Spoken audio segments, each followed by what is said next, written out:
Now one of the criminals hanging there reviled Jesus, saying, "Are you not the Messiah? Save yourself and us." The other, however, rebuking him, said in reply, "Have you no fear of God? For you are subject to the same condemnation. And indeed we have been condemned justly, for the sentence we received corresponds to our crimes. But this man has done nothing criminal." Then he said, "Jesus, remember me when you come into your kingdom." He replied to him, "Amen, I say to you, today you will be with me in paradise." The good thief dies at the side of Jesus. In Catholic tradition, he's known as Saint Dismas. The Church considers him a saint. Jesus himself promised him paradise immediately.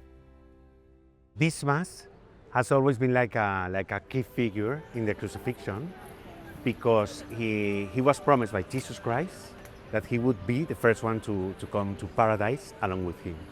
So, but that's the only thing we know about Dismas. We don't know anything else. And what it attracted me of that character, of Dismas, was what it is he saw. So he was crucified on the Calvary. So on his left was another crucified, another criminal like him. But what did he see on that criminal to recognize him as the Son of God? So that's what attracted my attention. So I decided, okay, let's try to get into the spirituality of that time, that moment, to see why did Dismas recognize the Messiah, the real Messiah.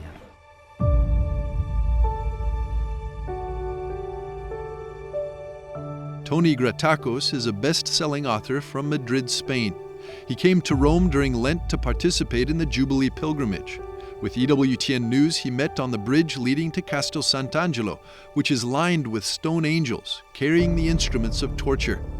Looking at the tools used to torment Jesus, he shared his reasons to write a novel about the good thief. So you wrote a whole book about a character in the Bible that we know very little about. Yes. How did you choose what to tell about him and whatnot? So what I wanted to choose is like the main moments which would lead Dismas to the cross. So what came into him, that was first love, then bitterness, then thief and criminal, and then finally the cross. So that's the way which leads up to the Calvary. So I wanted to focus on those very moments. And you also described these last moments of Jesus together with the good thief. Uh-huh.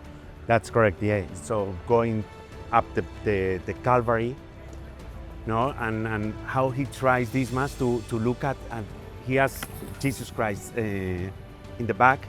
He tries several moments to look at him, to see if he sees something in him which might recognize as a Messiah, but he cannot see him. So he cannot see him till the end when the cross of Jesus Christ goes up, and then he sees Jesus Christ. He not only sees Jesus Christ, but he sees on his feet the Virgin Mary, Saint John, so the blessed women. So, and those are the things which start to move him towards recognition of the Messiah. In Spain, you're a best-selling author, but not necessarily for Catholic literature. But with this book, it seems you want to bring Jesus closer to people through the eyes of the good thief. Yeah, but I don't like people to say, oh, this is a Catholic book or a religious book.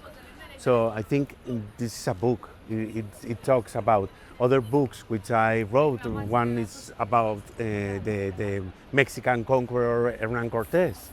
This is about Dismas. So is it religious? Well, Dismas is kind of a very religious person, but this is not that religious. So this is a book for everyone. So it's an encounter with Jesus Christ, the person, Jesus Christ, the God.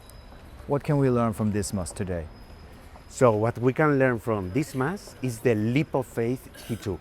So he had to take like a leap of faith to recognize the Christ in a criminal, so in someone crucified on the cross.